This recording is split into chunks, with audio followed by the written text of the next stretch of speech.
A highly anticipated phone call between U.S. President Donald Trump and Russian President Vladimir Putin ended with a limited agreement for Russia to halt strikes against energy infrastructure in Ukraine, which Kyiv quickly said it would be willing to consider.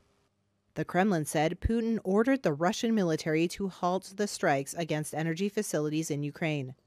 But Putin stopped short of accepting a broader U.S.-backed 30-day ceasefire that Ukraine has said it is ready to accept. In a statement after Tuesday's call, the White House said, quote, "The leaders agreed that the movement to peace will begin with an energy and infrastructure ceasefire, as well as technical negotiations on implementation of a maritime ceasefire in the Black Sea, full ceasefire, and permanent peace." The Kremlin said Putin had raised concerns about a truce being used by Ukraine to mobilize more soldiers and rearm itself.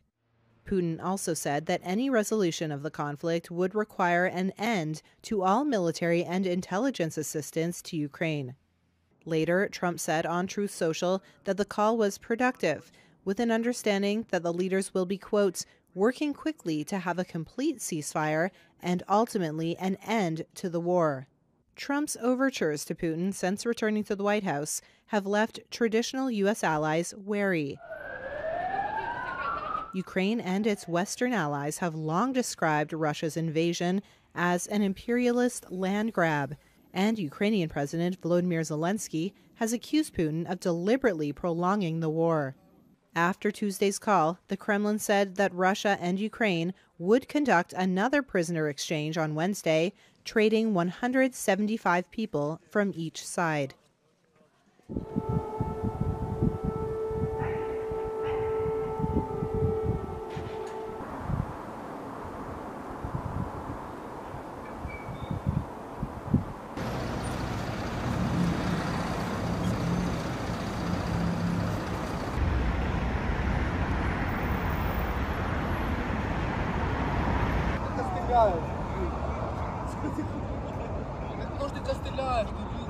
Я думаю, що якщо Росія дійсно перестане бити по інфраструктурі українській, то, звісно, це буде означати, що це якийсь крок в сторону перемир'я, але, якщо чесно, не дуже віриться, що воно буде тривалим.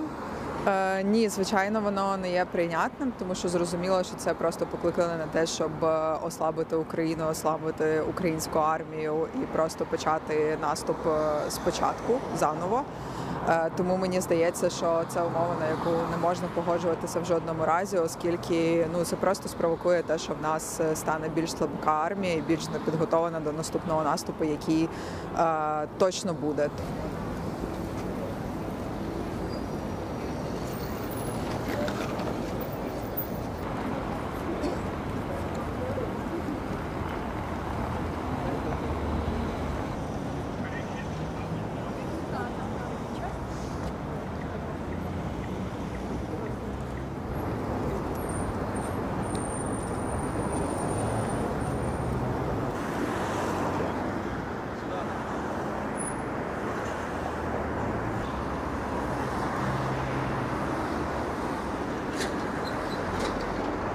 Я сам з окупованої території і бачив, що вони роблять з мирним населенням і з нашою інфраструктурою.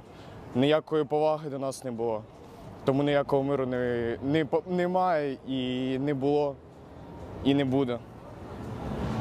Можу сказати так, що хто він такий, щоб казати, що робити в нашій країні.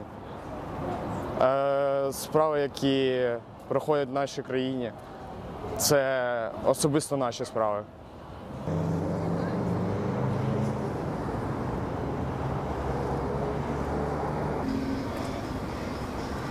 Цель, что кричишь, увеличить.